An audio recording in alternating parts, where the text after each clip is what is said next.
Ladies and gentlemen, you please be upstanding for the Chair of Rochford District Council, Councillor Sarah Jane Page, the Vice Chair of the Council, Councillor Joe McPherson, the Chief Executive, Jonathan Stevenson, and the Reverend Glenn Mansfield.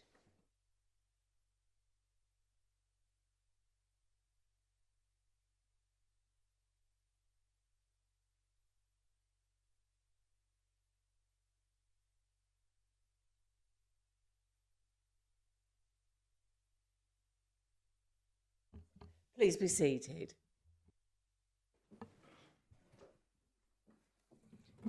Good evening. I will now read out the evacuation announcement. Could I ask everyone to note the fire safety instruction? There are no fire drills planned for this evening. In the event of the fire alarm sounding, please leave the building via the nearest exit. Make your way to the assembly point located in the market car park adjacent to the Civic Suite building. I would like to remind you to please switch off your mobile phones or turn them to silent. Please note that the meeting will be live streamed, where the proceedings are capable of repeat viewing. Members of the public can record this meeting, providing this does not disturb the meeting and can be done from seats in the reserved for this purpose. Therefore, please raise your hand clearly if you intend to take photographs or film this evening. Thank you. Please ensure your microphone is switched on when speaking and you speak clearly into the microphone. Once finished speaking, can you please ensure you switch off your microphone?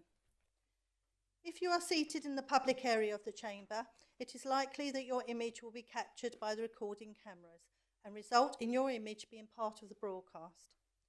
Finally, if members are for any reason not present for the whole debate on an item, you should consider and seek advice as necessary on whether it would be appropriate for you to vote on that item. Thank you. Thank you, Councillor McPherson. Could you all be upstanding members, please, for our Reverend Glenn Mansfield?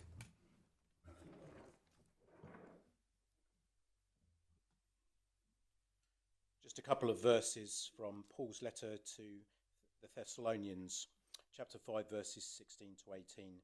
Paul writes, "Rejoice always, pray continually, give thanks in all circumstances, for this is God's will for you in Christ Jesus."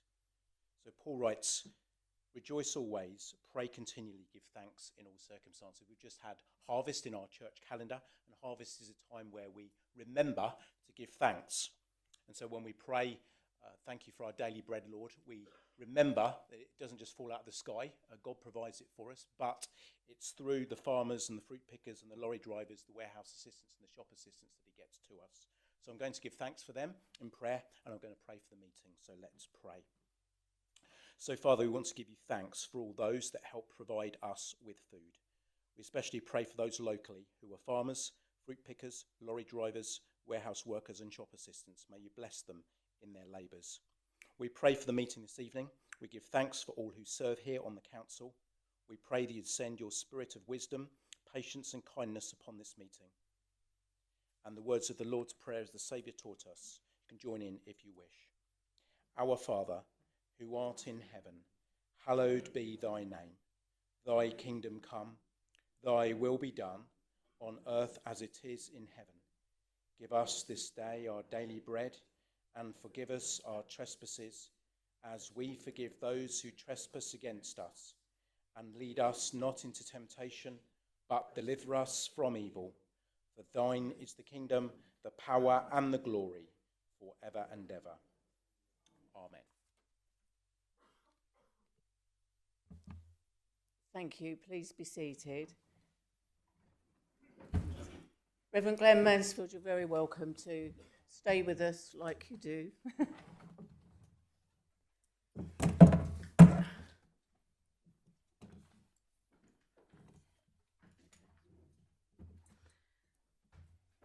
Right. Starting on item 1, apologies for absence. I have Councillor Julie Gooding, Councillor Elliot Mason, Councillor Richard Lambourne, Councillor Roger Constable, Councillor Phil Capon and Councillor Tracy Knight. I don't believe there's any other absences or apologies. No, okay.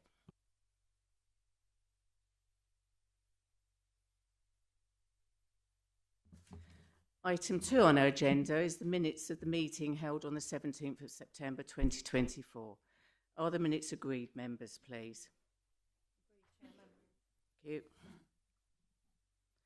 Item 3, declarations of interest. Are there any declarations? Councillor Belton. Thank you. I'd like to declare an ORI for item 7 in the event my company is asked to price any works in the future through third parties. Thank you. Thank you, Councillor Belton.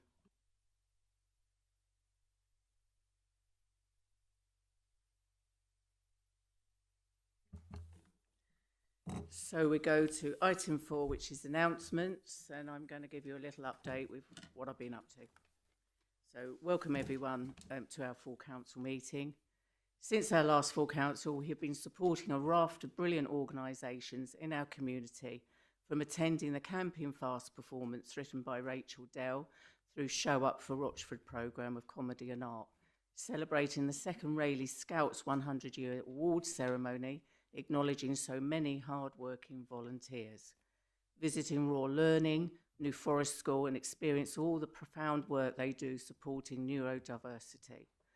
Treasures of the Sea at the Mill Hall, fully utilising the Mill Hall upstairs and down, with lots of local businesses showcasing their excellent wares and raising money for the British Heart Foundation. Supporting the cost of living event in Holbridge, bringing important information and organisations to the community of Holbridge. Active Essex, bringing partners and businesses together through the High Sheriff. Unveiling the beautiful mosaics with the chair of Hockley Parish Council. Such a great community project. Well done to you all. We've also attended various church services and celebrated with the High Sheriff, mayors and chairs the Justice Service for Essex. We were also invited to the London Pearly Kings and Queens Society to the annual Harvest Festival in the Guildhall Yard, who raised significant amounts of money through their charitable works. This event has been successfully run for over 20 years, and the mayors and chairs of the London and home counties boroughs have been great supporters, making the day rich in tradition. The day comprised of local choirs, drumming bands, Morris dancers, amongst the entertainment, followed by a procession to St Mary Le Beau Church, where we hold a traditional Harvest Festival service. I would just like to remind you all I have my upcoming charity career night, which is Tuesday, 22nd of October, where we are raising money for my chosen charities, Changing Pathways, who support victims of domestic violence and coercive relationships, and the Mushroom Theatre, who support neurodiversity and disabilities through dance, singing and theatrical arts. There are a few places left if anyone would like to come along and join and support these amazing charities. I look forward to visiting many more people and organisations across the district and raising awareness. I'm looking forward to attending a poignant event in the civic calendar, Remembrance Sunday parades and services at Rayleigh, Hockley and Ashenden. My vice is attending Rochford very kindly. This is an honour to represent the district and remembering those who fought so bravely for our country. We will never forget. Thank you very much.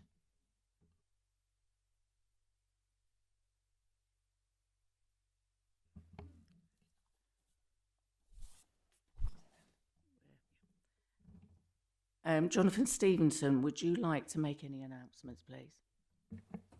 Thank you, Madam Chairman. I have no announcements to make this evening. Thank you very much. Councillor James Newport, would you like to make any announcements, please? Thank you, Madam Chair. Just a couple of announcements, members, tonight. The first announcement is on devolution. I recently wrote to all councillors providing an update on devolution in Essex, and an expression of interest has been submitted by Essex County Council, Southend and Thurrock, and I will keep councillors updated on any developments as appropriate. My second announcement, Madam Chair, is on the local plan. I just wanted to remind members, as a joint administration last year and in partnership this year, we had made significant progress on the local plan, with Councillor Cripps pushing forward despite the previous Conservative administration during the municipal year 2022-23, when there was only one meeting of the Planning Policy Committee. Combined with the change in government and policy, this has set us back, along with many other authorities across the country. So that residents can be better informed, a new webpage will be set up in due course to provide a source of trusted, up-to-date and factual information about the new local plan and its progress. There has been a degree of misinformation that's been published in the local press recently, which serves nobody and causes harm and misunderstanding around what is often a very challenging and emotive subject. I hope by publishing this information, it will put an end to this in future. I will share with members the direct link once the page goes live. Thank you, Madam Chair. Thank you, Councillor Newport. I'm going to now move on to item 5 of our agenda, which is public and member questions. We have received one question from a member of the public, which is set out on page 5.1 of the electronic agenda and provided separately. This question 1 is from Ms Denise Crosby, and it's directed to Councillor Hoy, Chairman of the Economic Development, Regeneration and Tourism Committee. May I invite Ms Crosby to come and take a seat here, please?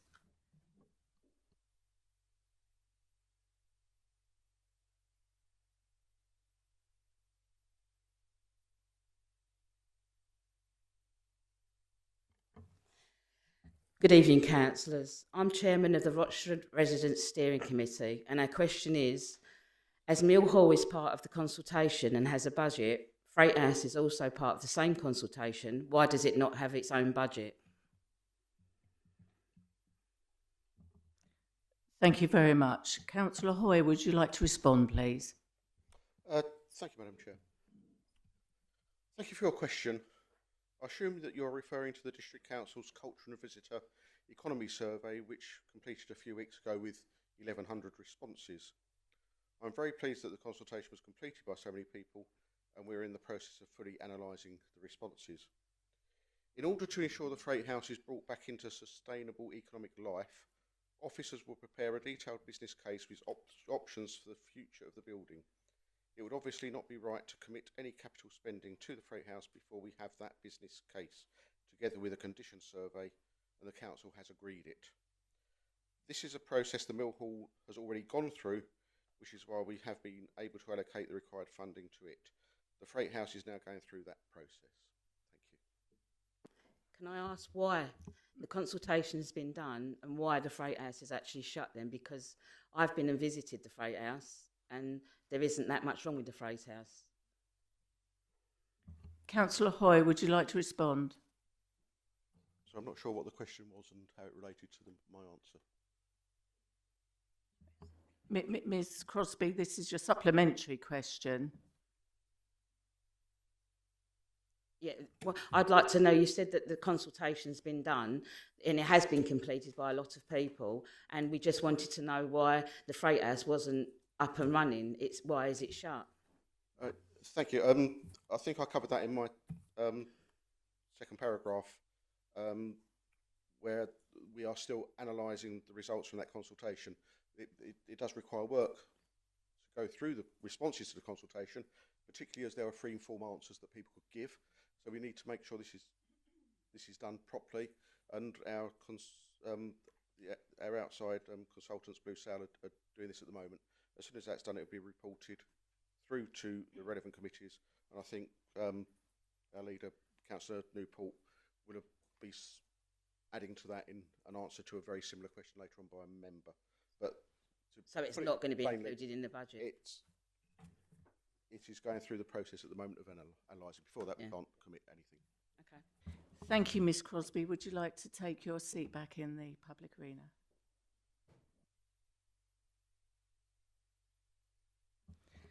I'm going to now move on to the members' questions. Members, we have received 3 questions from members of the Council, which are set out on page 5.2 of the electronic agenda and which have been circulated to members. There is a period of 15 minutes for member question time, and I am sure we will get through all 3 questions in that time.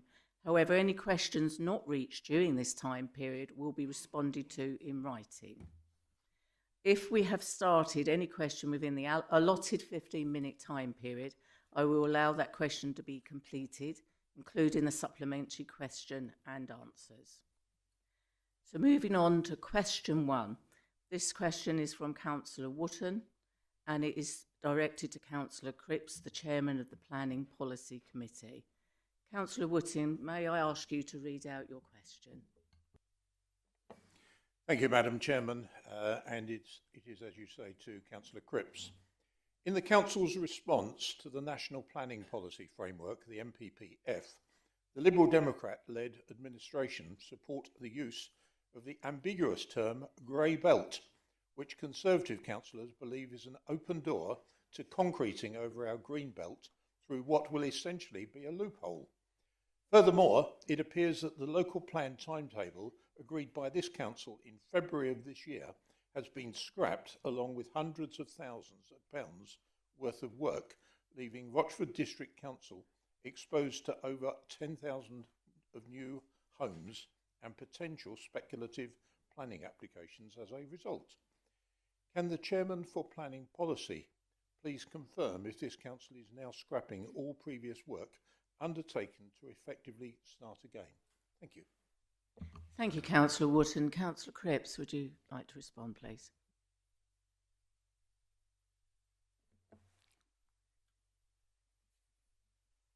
Good evening, Councillor Wotton. I trust you're keeping well. Thank you for your question. Your direct question lies in the third paragraph of your question. It's preceded by a couple of preamble parts, so I will respond if that's okay in the same sequence. First up is the grey belt point that you make.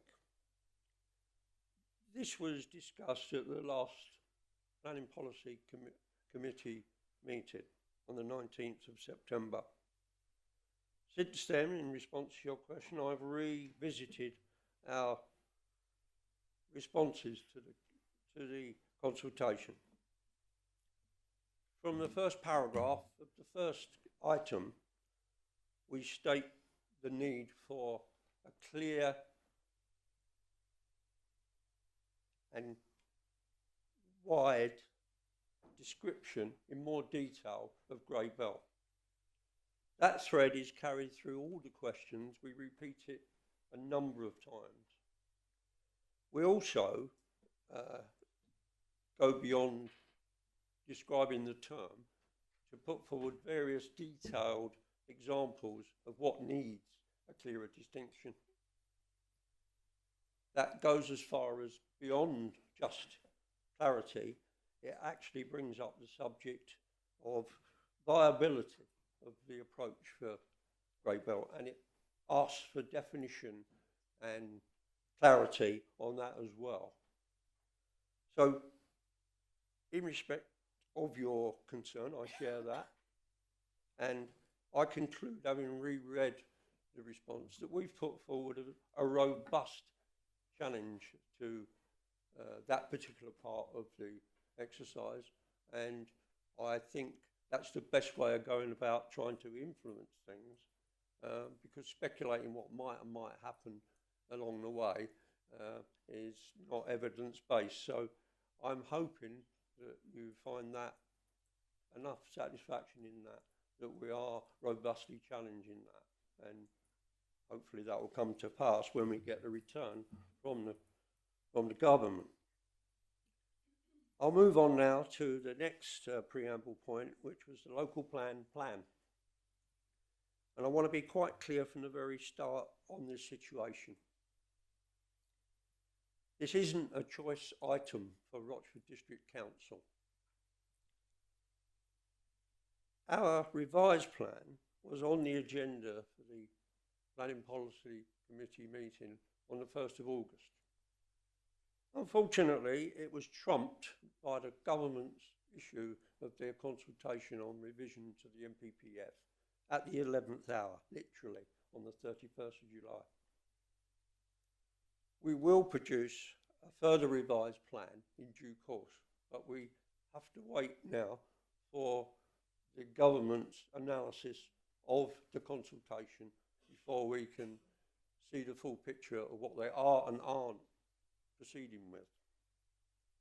So that plan will take place in due course. I'll move now to your direct question, which I would sum up in simple terms as, are we scrapping it all and starting again? So my direct answer to that is no, we're not. So I would explain as follows. The local plan is a massive document made up of all sorts of assessments, studies, reports, and so on. It covers a multitude of issues. Obviously, it has to cover everything. Not all of these things are interrelated. Many of them stand alone, such as policies, guidance, rules, and various design book aspects in order to define what we want in terms of new homes and so on. So, some of the documents will stand alone regardless of the size of the development, because they're our standards and policies. They won't be affected. Some indirect items, and there are quite a few, might need a context addendum to them in order to put it in context with the change. Some will need a degree of revision, and some will need to be reworked because the potential changes are significant. So we're not scrapping, we are retaining, modifying and adding to the existing database, which is very well established. As mentioned previously, we have to wait now for the government to respond to their analysis of the consultation in order to understand what they are and aren't going forward with. I want to stress that I do not underestimate the difficulty and the scale of what the government appears to be pursuing is going to create for us as a council, particularly in the planning department. So rather than waste the opportunity whilst they make their mind up what they're going to do by the end of the year, they say, we have already set up a series of scheduled meetings for the planning policy cross-party working group, and we are going to endeavour to pre-assess what we might receive when it comes through from government, such that we're on the front foot and we've got our strategy and ideas in line. The first meeting actually is tomorrow afternoon when we start, and that will include the cross members of the Planning Policy Committee just to kick us off. There are other meetings scheduled through October and November. So we hope to get to a point where we've preempted what might come through, and we will use an onerous case for that in order to get a reality in terms of how we deal with it. I think you'll agree the scale of it warrants the effort, the extra effort going in to prepare us for what is going to come eventually. Incidentally, the latest hint is that they won't make their deadline of December, and it will tip over into 2025, early 2025. But rest assured, we're not taking it as a simple task, but I think it warrants the extra effort now from all the planning policy members to try to get to grips with this, which is going to be a big challenge, let's face it. I hope that helps. Thank you. Thank you, Councillor Cripps. Councillor Wotton, would you like to come back with a supplementary question? I would please, Madam Chairman, and certainly thank you to Councillor Cripps for your very comprehensive response on covering that, and certainly on this side of the chamber, you are highly respected and highly regarded for the work that you undertake, and it is a pretty unenviable task trying to do the best for Rochford and at the same time toggling with government-imposed targets. But we know under the new Labour government, the new imposed mandatory target for housing numbers has risen from 356 to 675 each year. Or put another way, nearly 3,500 over the next 5 years without any mention of supporting infrastructure. We also know that it is... Councillor Wootton, I'm after the supplementary question rather than a speech. You have to explain. 30 more seconds. We know also that it is the Liberal Democrat policy to support the construction of garden village communities with thousands of homes.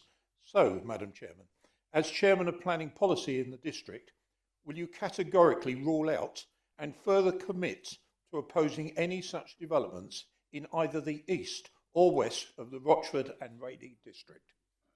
Thank you. Thank you, Councillor Wootton. Councillor Cripps.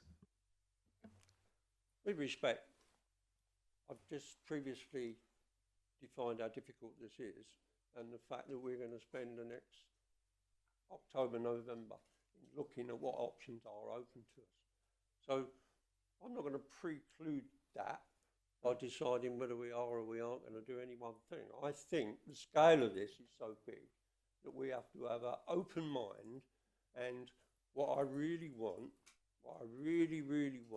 is the entire Planning Policy Committee pulling on one rope to try and come up with a solution here. I want to work together with everybody on that committee, and I hope that they respond. I think it's so big, this, for us as a council and the district in particular, that we really do need to work together on this to come up with a sensible answer. Because a sensible answer is going to be very evasive, and I want district councillors to think districtly about how we solve this, and it will put up some mad ideas. I've got some mad ideas of myself, but I want to encourage people to come forward with their ideas, because sometimes you pick up a little grain of you haven't thought about, and it actually might lead you to something. So that's the sort of climate I want to generate within the planning policy. And so in answer to your supplementary question, no, I'm not going to rule anything out at the moment. And I hope that's acceptable. Cheers. Thank you very much, Councillor Cripps. I'd like to go on to question 2, and we are running out of time here. So this is from Councillor Mrs Daniel Belton, and it's directed to Councillor Mr James Newport, the Leader of the Council. Thank you, Madam Chair. Would it be permissible for me to give way to my colleague, given there's members of the public here that are interested, I believe, in question 3? I'm prepared to take a written response on this occasion because I think the time has been eaten up in the first question. I'm not sure if that's permitted. That's very kind of you, thank you. We will take that option up. So we're going to move to question 3, which is from Councillor Steptoe, and that is directed to Councillor James Newport, the Leader of the Council also. Thank you, Madam Chairman. Taking into account the overwhelming support for the reopening of the Freight House from the preliminary findings from one of the largest public survey returns this council has had, if not the largest, and had, as already mentioned, over 1,100 responses from the public. Can the administration give an assurance that a budget will now be allocated for the reopening of the Freight House to give back to Rochford one of its biggest and overwhelmingly supported assets? Thank you, Councillor Steptoe. Councillor James Newport, would you like to respond, please? Thank you, Chair, Madam Chair. I'll give you a written response. Is that okay? No, it's just joking. Of course, we are delighted that the recent survey was completed by so many people, and we are now in the process of fully analysing the responses. We propose to set up an all-party task and finish group to which the findings for the survey will be presented, along with a programme of next steps for agreement. In order to ensure the Freight House is brought back into sustainable economic life, we will be asking officers to prepare a detailed business case with options for the future of the building. We recognise that this initial feasibility work will require a budget, so therefore we plan to set aside £25,000 from reserves to fund this important next stage of work. Thank you, Madam Chair. Thank you, Councillor Newport. Councillor Steptoe, would you like to come in with a supplementary? Thank you, Madam Chairman. A couple of points I'll pick up that Councillor Newport has mentioned. First of all, the working committee. I trust that he will include the ward councillors with that, because that's going to be very important to the ward councillors. With regards to allocating a budget, I know how difficult it is to create a budget for the forthcoming year, having been part of the process for many years. Unless the Freight House is included in that budget, I can only assume, and please, Councillor Newport, correct me if I am wrong, that there won't be budget to reopen the Freight House in the forthcoming year. Thank you, Councillor Steptoe. Councillor Newport, would you like to come back? Thank you, Madam Chair. As with just addressing the point on the task and finish group, we will consult with group leaders on that so that they can put forward the members. So whether they're members from within the ward, that's up to the group leaders. And with regards to the budget, budget is not yet set. Budget is at, we've got a consultation running. I think that starts today, actually. So any budget decisions will be made on the back of budget consultation, but it will also be based around the business cases that do come forward. So that addresses the budget issue. Thank you, Madam Chair. Thank you, Councillor Newport. We're going to move on now. Members, we now have two reports from the Council's committee before us. Can I firstly set out briefly the procedure for dealing with these? I will invite the relevant committee chairman or vice chairman to move the report. I will then ask for a seconder who may speak or reserve their right to do so until later in the debate. The matter will then be opened up for debate. If any question arises from a member's speech, I will ask the relevant committee chairman or vice chairman to respond at the end of the member's speech. They may in turn ask the relevant officer to respond on their behalf. At the end of the debate, the relevant chairman or vice chairman will be asked to wind up before we take a vote. All speeches have a time limit of 5 minutes, and I will give members an indication when there is 30 seconds remaining. Item 6. Appointment of independent persons for standards arrangements. The report begins on page 6.1 of the agenda. Appendix A to the report, which is exempt at this time, has been circulated separately to the members. I would ask members to not refer to the names of the persons in the appendix who are recommended for appointment in order that we can deal with the item with the public present. I shall now invite Councillor Bob Milne, Chairman of the Audit and Governance Committee and Standards Subcommittee, to introduce the report and move the recommendations, please. Thank you very much. Thank you very much, Madam Chairman. As in the report, as required by the Localism Act 2011, the Council has adopted arrangements which set out how a complaint that an elected or co-opted member of this council or parish town council within this area, if they have failed to comply with the councillor's code of conduct, can be made, and sets out how the council will deal with allegations of a failure to comply with the councillor's code of conduct. Such arrangements provide for the council to appoint at least one independent person whose views must be sought by the authority before it takes a decision that the code of conduct has been breached, and whose views may be sought by the council at any stage in the process, or by a member or co-opted member of a parish or town council against whom an allegation has been made. The report seeks the approval of the appointment of two independent persons following interviews undertaken by a panel of the Standards Subcommittee and due to expiry of the current independent person's term in office. And the recommendation from this report is that 2 persons set out in Appendix A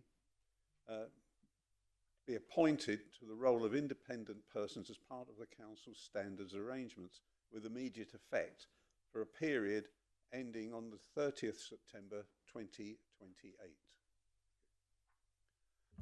Thank you, Councillor Mill.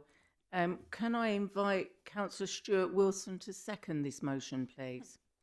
Thank you, Madam Chair. I second the motion. I've got nothing further to add. Thank you. Thank you very much. Then, therefore, I will open this up for debate, please.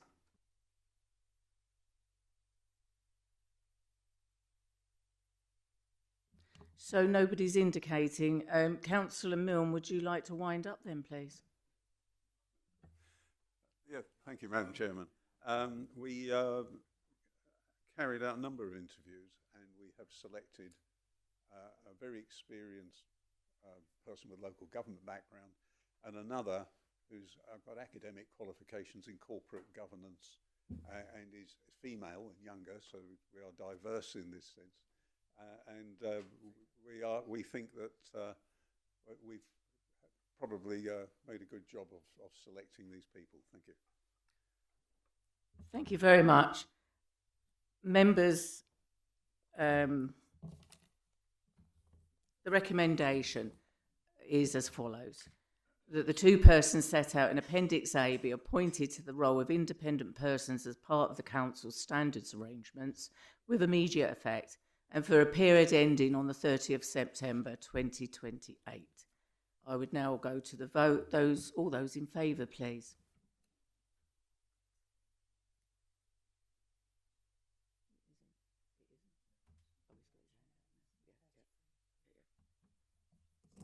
Members, that's unanimous. Thank you very much.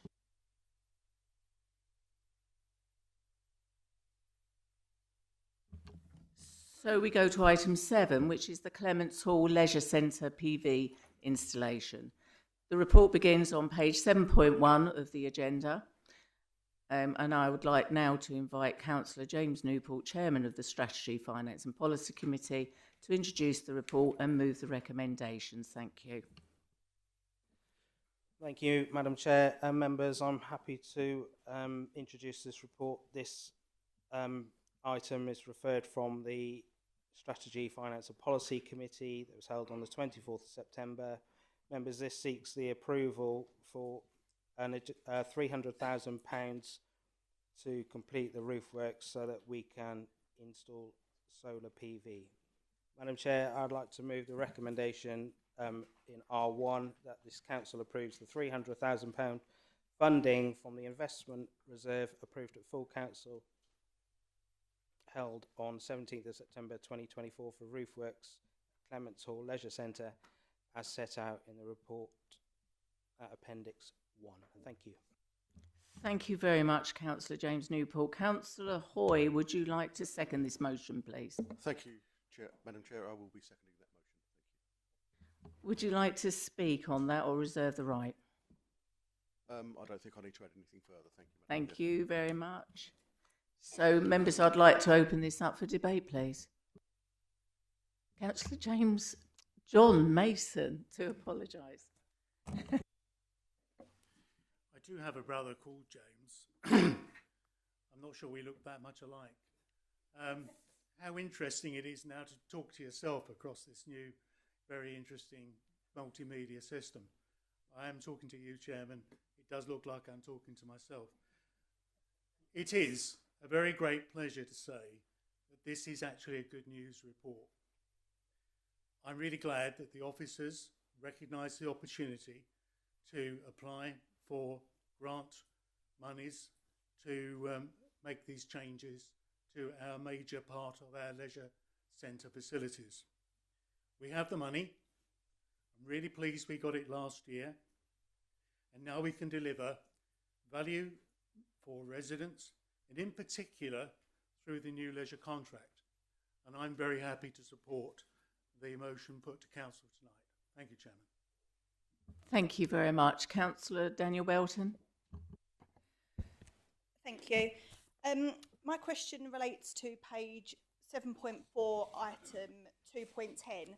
I'll first off by saying I'm in support of this. I think it's good to see a joint up approach, doing things in tandem so that we're not having to go back and deal with issues later, and obviously support all grant funding being utilised in a timely fashion. But a practical question, it says the project will go out to tender by mid-October, which is today. So I ask, is the tender ready to go out, or will there be a delay with that point? And that the contractor will be awarded and start on site December 24 with a completion in March. They are extremely ambitious timescales. I hope that they are achieved because we don't want to give the money back. But I wonder, has any back work been done to ensure that there's people in place to deliver this, because a lot of the work will be weather dependent. But I do hope this comes to fruition and that we can utilise this grant money. Thank you. Would you like to come back on that, Councillor Newport? Thank you, Chairman. I'm assured that we're all ready to go out to tender, and as an ambitious council, I think we are very ambitious. So I think Councillor Belton could be assured that Ms Barnes has all of this under control. Thank you. Thank you very much. Is there any other members that would like to speak on this? Councillor Jim Cripps. Yeah, I would just refer members to paragraph 6.2 on page 7.4. I'm glad to see that we've got an approach here that has got stage payments at project milestones and a plan to get us through to solve perhaps some of Councillor Belton's concerns. It's nice to see now that we're putting through projects with that sort of approach, risk-based and planned. So thank you. Thank you, Councillor Cripps. Councillor Wotton, please. Thank you, Madam Chairman. Look, totally in support of any initiative like this, but there is a question as to who is going to get the benefit of this.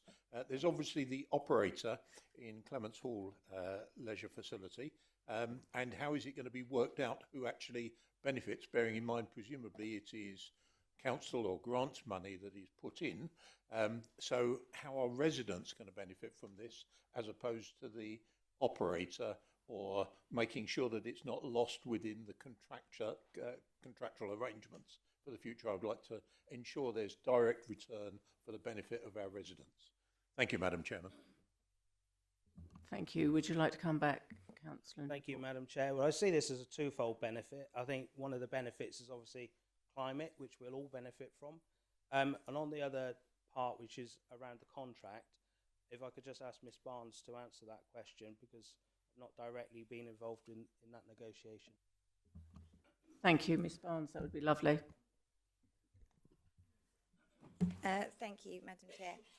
So just to answer the question on the contract, it will be a benefit because based on the modelling we have done, that we will have an improved management fee position, so either a reduced cost from what the council pays the operator, or actually an income back into the council from the operator. Thank you, Ms Barnes. Is there anyone else that would like to add to the debate, please? No? Okay, that's fine. I'm going to invite Councillor James Newport now to wind up, please. Thank you, Madam Chair. I've got nothing further to add to that. Thank you. Excellent. So we'll go forward to the recommendation, and this is that Council approves £300,000 funding from the investment reserve approved at full council held on the 17th of September 2024 for roof works at Clements Hall Leisure Centre as set out in the report at Appendix 1. Members, all those in favour, please.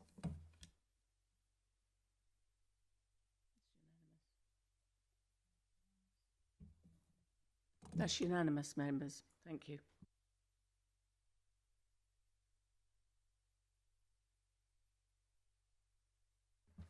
So we now move to item 8, motions on notice. We have 2 motions on notice have been submitted. These are listed on pages 8.1 and 8.2 in order the date received. Can I briefly set out the procedure for dealing with these? I will invite the mover to introduce their motion. I will then invite the seconder to speak. They may reserve their right to do so until later in the debate. The matter will then be opened up for debate.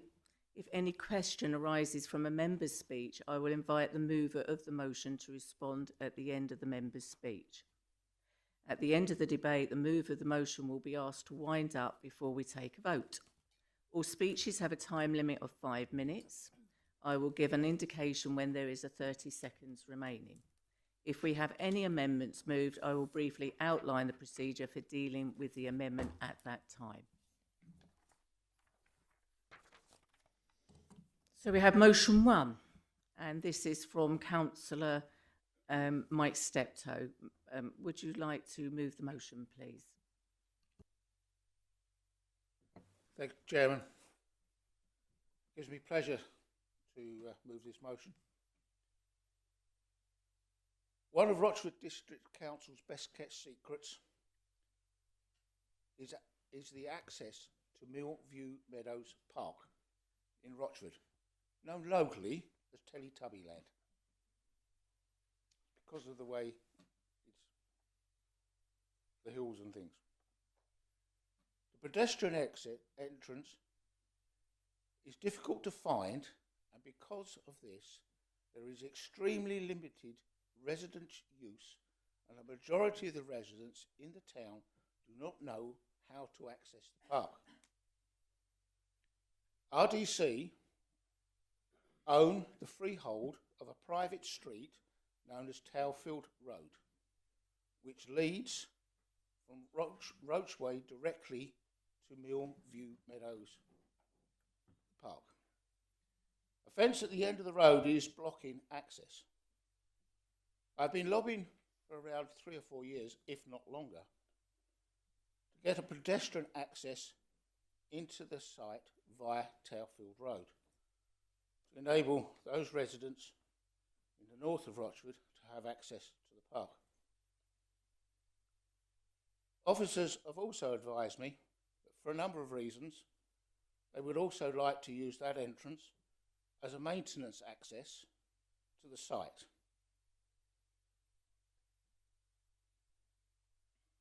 And I also know, and I believe I'm right in saying, that they already have the gates in stock.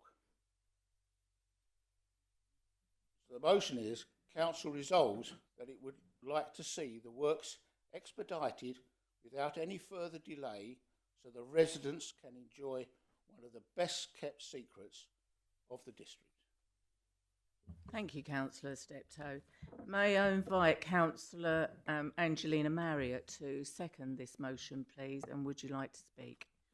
Yes, I'd like to second it, please, Madam Chairman. This site is very nicely kept, so I thank you to whoever keeps it so nicely.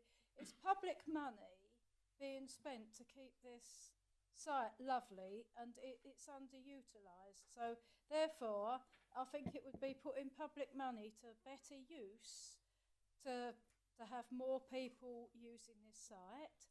And when I was reading a report about the Rochford District Council's open spaces, we're very fortunate in Rochford to have the Cherry Orchard Park, which is beautiful. However, that's not really within walking distance of a lot of the residents who live in the main body of Rochford. There's a lot of housing around, so there would be a lot of people that could access this site within a nice, comfortable 10-minute walk. Thank you very much, Chairman. Thank you very much, Angelina Marriott, Councillor Angelina Marriott. May I now open this up for debate, please? Councillor Williams had his hand up first.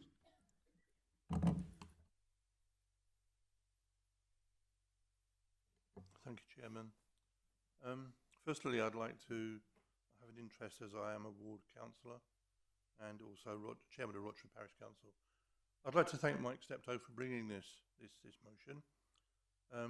Teletubbies Land, despite what people think, Tinky Winky doesn't live there. the access that Councillor Steptoe is talking about has always been a public access.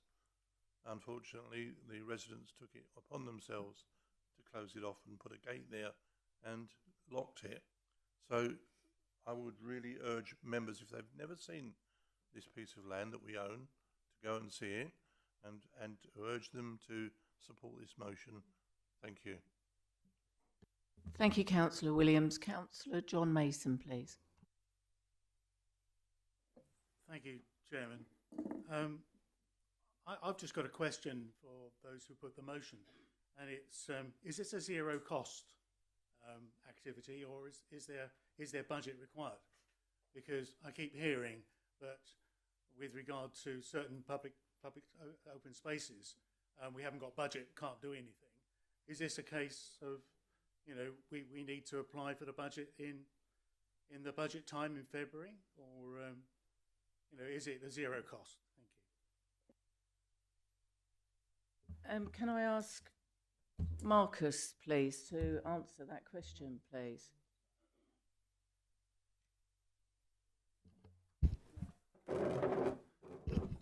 So I can confirm that the works are already in budget. Thank you.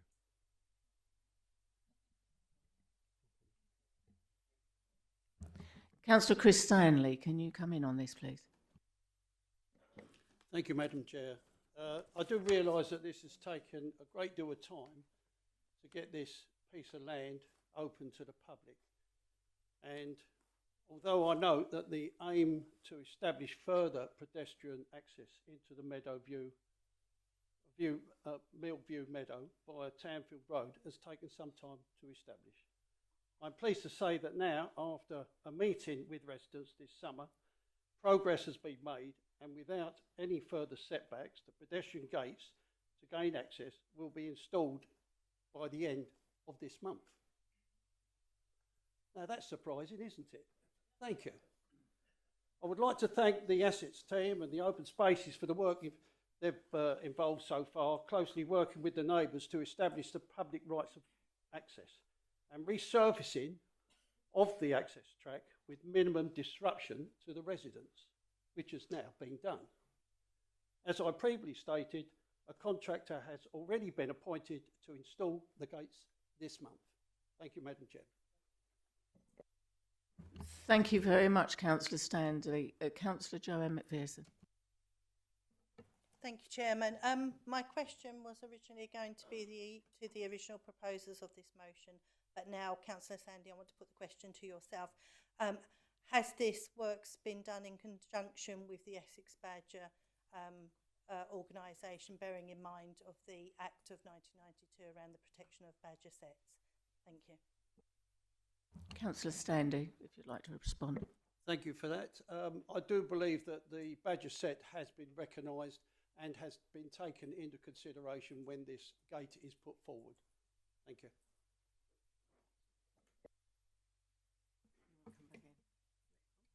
Thank you, Chairman. So is that a yes, and they have been engaged, please? Thank you. Could I ask Marcus Hotton to reply to that one, please?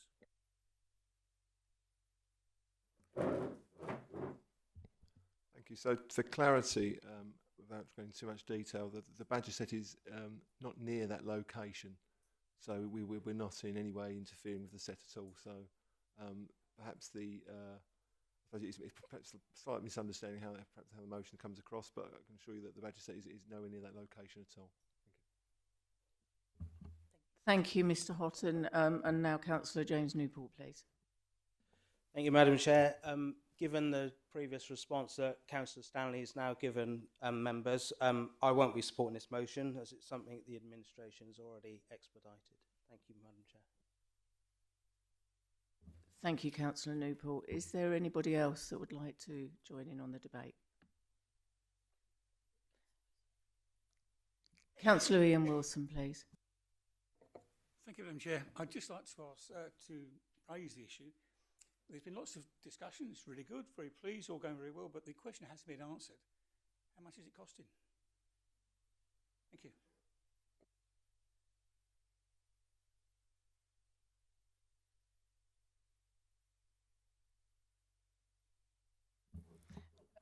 Mr. Houghton, can you answer that for us, please? I don't have the figures here today. I'm happy to circulate to members after the meeting, but it's not a significant amount of cost. You know, it's within existing budgets, so no additional budget has to be found to do these works. Okay, thank you. Councillor Michael Hoy, please. Yeah, thank you, Madam Chair. I wasn't going to speak, but I thought I just had a quick word. I'm really pleased that this councillor has managed to open this path. I think Councillor Mr Mason will remember when he was on the investment board, we discussed this area, and I think we were then told about the problems with access. So I think that was probably 10 years ago. So I'm really pleased that Councillor Stanley has managed to clear up this blockage, and that this will be happening. I mean, on the basis that this is happening, I don't see the need to support the motion either at the moment. So it's not that I don't support the concept of it, but it's already happening. So I'll be voting against the motion, but I'm really pleased that it's happening. Thank you. Thank you, Councillor Hoy. Councillor Mrs Belton. Thank you, Madam Chairman. Call me cynical, but it's amazing what a motion can do to get works completed in a timely fashion. I do find it disappointing that people are saying they won't support a motion that's already happening purely as a political point. If you support the gate going in and the gate is due to go in, why do we not support it and get it on record that it's definitely going to happen and not be delayed? But thank you, Councillor Steptoe and Councillor Marriott, for putting this in the public domain to ensure it happens. Thank you very much, Councillor Belton. Councillor Stanley. Thank you, Madam Chair. As I've already pointed out, we are in the process to get the gate put in by the end of the month. That is our intention, and that's what we are aiming to do. Being that the weather will be dictatorship to that project, yes, but when the weather's fine, it will be done by the end of the month. We are really putting the pressure on to get it done by the end of the month. Thank you. Yeah, as I have allowed you to speak again, I'm going to allow Councillor Belton to come back in. Thank you. I recognise the response, and that was actually what I was going to say. I was of the understanding we couldn't come back because I'd previously been denied, but thank you for the opportunity. Really, we shouldn't be coming backwards and forwards on all of this now. My confusion was because he was doing the technical stuff there, and that's why I overlooked. So I do apologise, but we're going to straighten that out now. Is there anyone else that would like to speak that has not spoken already, please? No? Okay, Councillor Steptoe, would you like to wind up for me, please? Thank you, Madam Chairman. I'm grateful for Councillor Hoy to reminding me how long I've been trying to get this gate put in place. 10 years. I'd guessed 3 or 4, but thank you, Councillor Hoy. I do remember now going back that far. Yeah. Yeah, at the time, yes. I'd forgotten completely. So long ago, I'd completely forgotten that. Madam Chair, the access, it's a very important access for those residents in the north of the district. We have got development just down the road from there, which is a new development. There's a further development coming along for assisted living, just a bit further down on the old Roachway School site. So it's important that access is made for residents to be able to use it and easily access it. As somebody else already said, it was desperation that brought me forward with bringing this motion forward, simply because I had been chasing this, but I was feeling that things were slipping and slipping and slipping. So I'm grateful for Councillor Stanley's announcement, although I still wish to move the motion forward, but I'm pleased that it will be happening by the end of the month, and I would be pleased if perhaps, Chairman, when that happens, you might want to come along and cut the ribbon. Thank you. Thank you, Chairman. Thank you, Councillor Steptoe, and yes, I would very much like to oblige you there. Members, I'd like to bring this to a vote now, please. So all those in favour, please.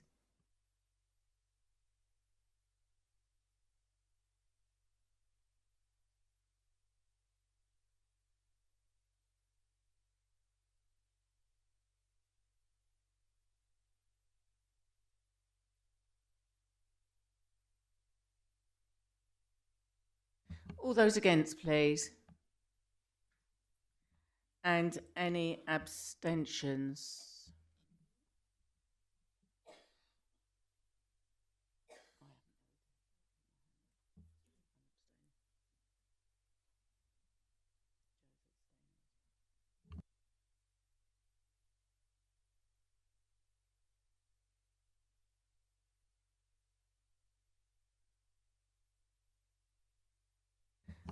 So, members, we have 17 for and 14 abstentions, so that motion's carried. Okay, we're just correcting that. It's not 14, it's 13. So 17 for, 13 abstentions. Thank you very much. That motion's carried.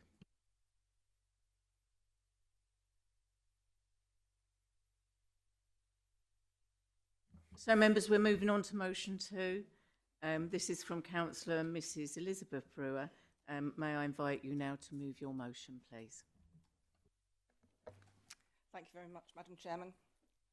I'm just going to give you a brief background of what inclined me to bring this motion.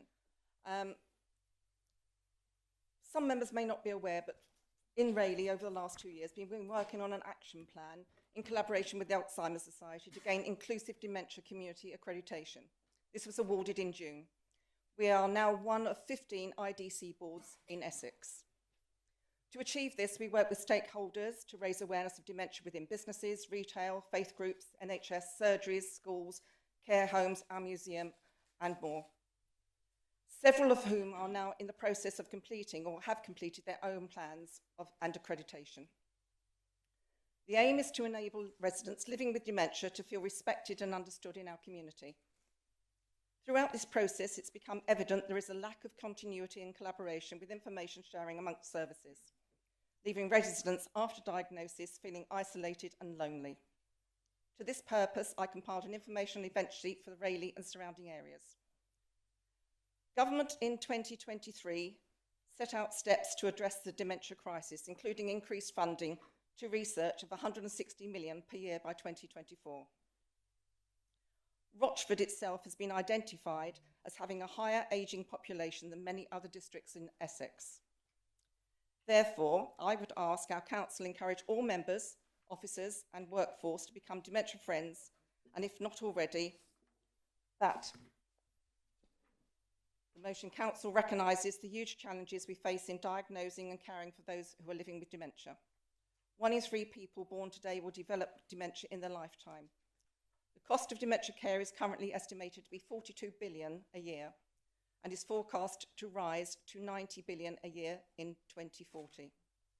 However, less than half of people living with dementia receive a formal diagnosis, and 63% of the costs of caring for someone with dementia is met by themselves and their families. Local authorities have an essential role to play to ensure services provide timely diagnosis and adequate support for those affected by dementia. Therefore, many council services, from housing to transport, have an impact on people with dementia in their daily lives. Therefore, council recognises the benefits of a joint approach across the local authority area to tackle the issues with a range of partners, and asks for the Scrutiny and Performance Committee to lead a review to hear from relevant partners and regarding the provision of dementia services in the district, and make recommendations to council before the end of the current municipal year to inform the basis of a comprehensive joint dementia strategy. Thank you. Thank you very much, Councillor Brewer. Can I now invite Councillor Lisa Newport to second that motion, please? Thank you, Madam Chair. I'm happy to second this motion. And as a council, I feel that we should be doing all that we can to support our residents within the district that are living with dementia. Thank you. Thank you. Thank you very much. So I'm going to open that up for debate. So I've got Councillor FD first.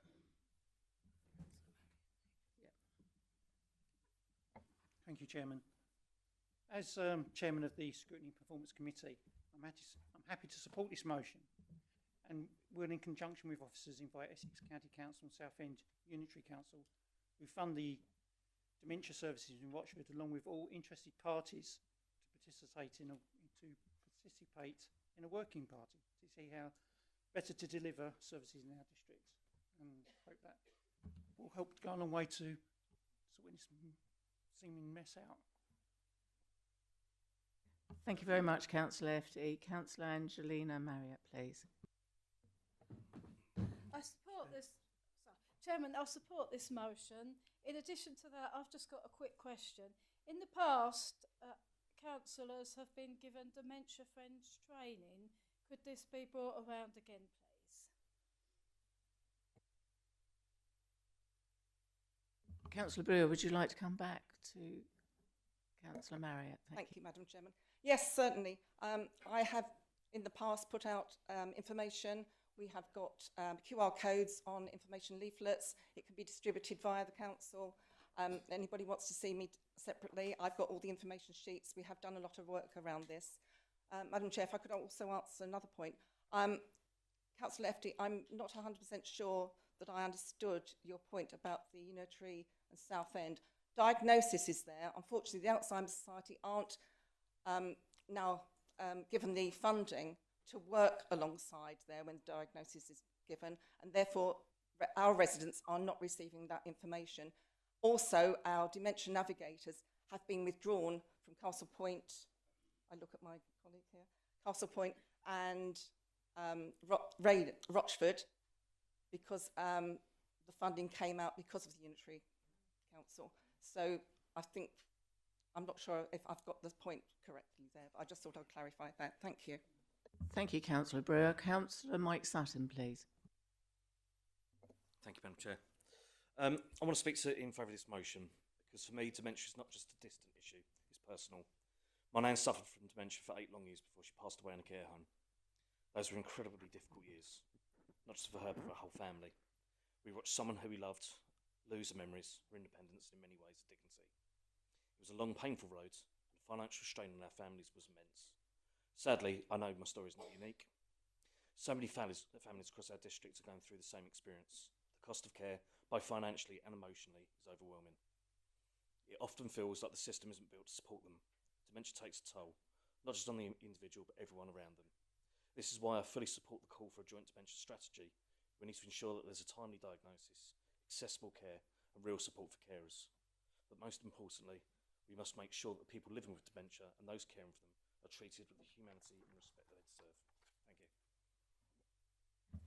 Thank you. Thank you, Councillor Sutton. Councillor Cross, please. Thank you, Madam Chair.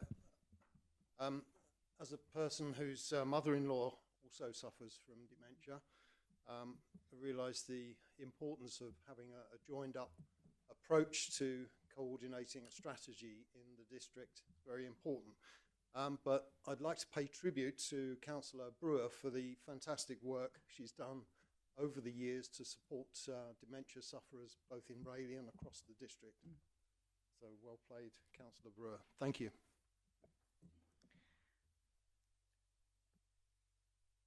Thank you very much, Councillor Cross. Councillor McPherson. Thank you, Chairman. I'm almost just going to echo what Councillor Cross has just done. This is what this council's here to do, these sort of motions. That we should see more of this sort of action coming forward. I myself too, I think we can all speak about a member of the family who's had dementia.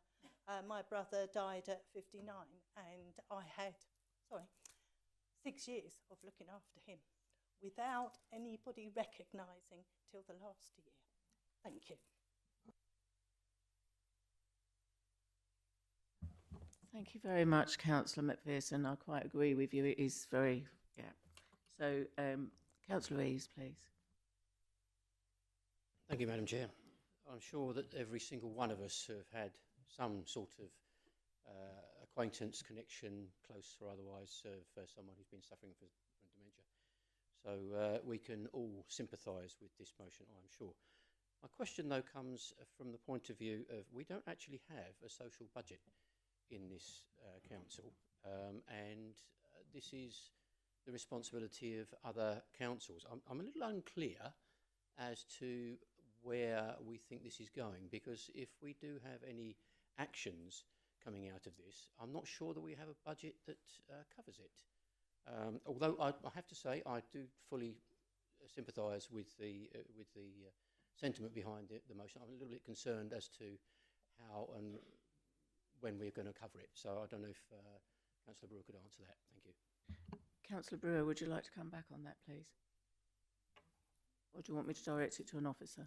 Could I pass it to Paul Birkinshaw, please? Yes, certainly. Paul Birkinshaw, could you answer that, please?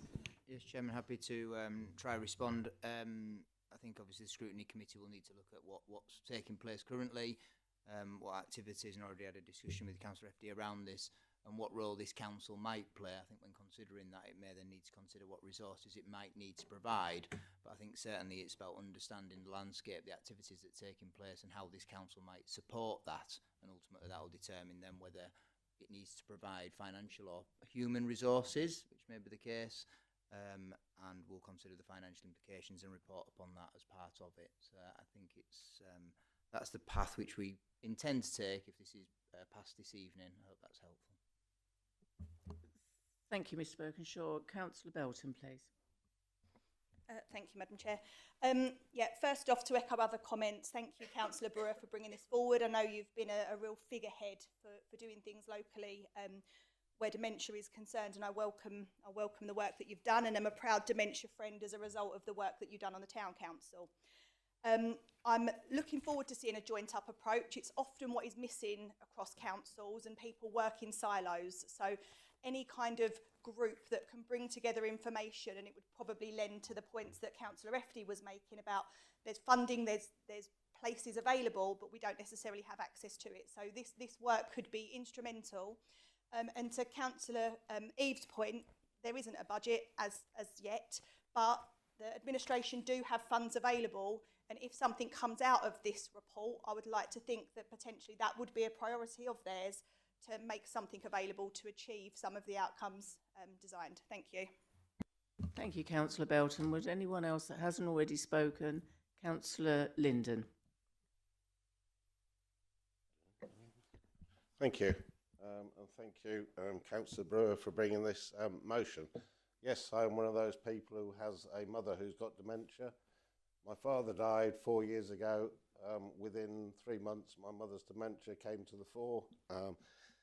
I've said goodbye to my mother over the last 4 years numerous times, as each time she plateaus to another level. And I'm probably, with myself and Madam Chair, the only two people she now recognises, doesn't know who we are, but she recognises. One of the biggest problems that we have found, is the signposting to the relevant bodies to actually understand the enormous costs of the care homes, but also what potentially is also available for somebody who has been ill and then suffers dementia. There's an awful lot of information out there which is hidden, and you have to dig and dig and dig to find. So if we do anything as a council, if we put any money into a project, is the signposting project, not just to where the care homes are, but to actually investigate what is available for families, both financially, emotionally, and also making sure that the legal aspect of having dementia is cared for. Being somebody with a very personal interest, that is something which I do on a daily basis, trying to actually establish the best places to go for the information that is available. So yes, I thank you for bringing this motion, and I will be supporting it. Thank you very much, Councillor Linden. Councillor John Mason. Thank you, Chairman. These terrible diseases, there's a huge number of dementia diseases, I know. They don't respect any form of boundary. They don't respect any sort of local authority boundary at all, even country boundary either. But I hasten to think that this question, ably put tonight, must have also been put somewhere else in the United Kingdom. And we have, I don't speak very well of the LGA on occasions, but surely using our contacts at the LGA, we can find out if such a study, such a review has been undertaken anywhere else in the country, and to be able to look at that and short circuit many of the things that we could come up with singly in our own district. So I'm not sure how we do that. I would like to think we do it through the chief executive or the leader or the deputy chief executive. We must be able to find out what has been done before so we can build on it, because this isn't going to go away. There's not going to be any magic bullets coming from the medical fraternity. We've got this is a care issue, and I'm sure that opening the door of this will enable us to improve things for those who suffer from it so sadly. Thank you, Chairman. Thank you very much, Councillor Mason. Councillor Steptoe, would you like to come in, please? Thank you, Madam Chairman. With what I'm about to say, I ought to declare an interest as an Essex County Councillor. I would strongly recommend that a conversation is had with Essex. Essex gives an awful lot of support for things like dementia. In particularly, Councillor John Spence, I'm sure, would be more than happy to discuss this issue. It is important to not just recognise those people that are suffering with the illness. It is those people behind that are looking after those people. So it is very important to make sure that they do. So a conversation with Essex, I think, will be very, very important. And the strange anomaly is that because of where we are geographically set, a lot of our medical facilities are within Southend. And I do know that there are a lot of Alzheimer's, dementia facilities in Southend. Something that I would perhaps offer as a suggestion that needs to be explored, as some of the work I, as an Essex County Councillor, I've been doing, is looking at the National Health and their S106 monies that they hold. The money that's held for Rochford is quite substantial. I believe it's around about £1.5 million. Now, it would be interesting to know whether that can actually be used for helping in this particular situation. So there's something else that needs to be explored. Other than that, Chairman, I'm more than happy to support the motion. Thank you very much, Councillor Steptoe. I don't think we've got any more hands up in the room, so Councillor Elizabeth Brewer, would you like to wind up the debate, please? Thank you very much, Madam Chairman. If I can just also say, I am already, as the chair of the IDC board for Rayleigh, I work alongside the Alzheimer's Society with Mark Neville, who is a community development coordinator for Essex, with Melanie Williamson, who is the I have to look at these, they've just changed their titles, I'm sorry, I do apologise, Integrated Dementia Commissioner for Essex County Council, and with other support services. We are already having conversations, and next week we have got another meeting of all the IDCs, and I will be meeting with Councillor John Spence at that time, and we'll be listening to everything that's got to be said. So we are having these discussions already, and then I think because I'm also on the scrutiny and performance, we've got a good start for when if this motion was to be passed. We've got a background of the information ready there to start. There are an awful lot of people that aren't coming forward with dementia. You've seen the TV adverts. I think that trying to raise the awareness. We do this from within our local councils. There are lots of things that I haven't brought up tonight because I don't want to keep you here for a week. And there is so much, as we say. And I do feel for everybody that has had and is having to cope with people living with dementia and their carers. And quite honestly, in my experience of meeting a lot of people at dementia cafes, etc., it's the carers that we're going to have to be caring for soon. And they are the ones that we need to look after as well. So on that, I would just like to say I hope you would support this motion. Thank you. Thank you, Councillor Brewer. That's really kind of you. Bless you. Members, I'm going to bring this to the vote now, please. So all those in favour?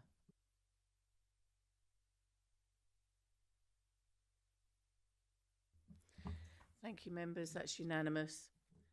Moving on to item 9, urgent business. There are no items of urgent business. So that concludes our business for this evening, and I'm closing the meeting at 8:50 p.m. Ladies and gentlemen, you please be upstanding for the Chair of Rochford District Council, Councillor Sarah Jane Page, the Vice Chair of the Council, Councillor Joe McPherson, and the Chief Executive, Jonathan Stevenson.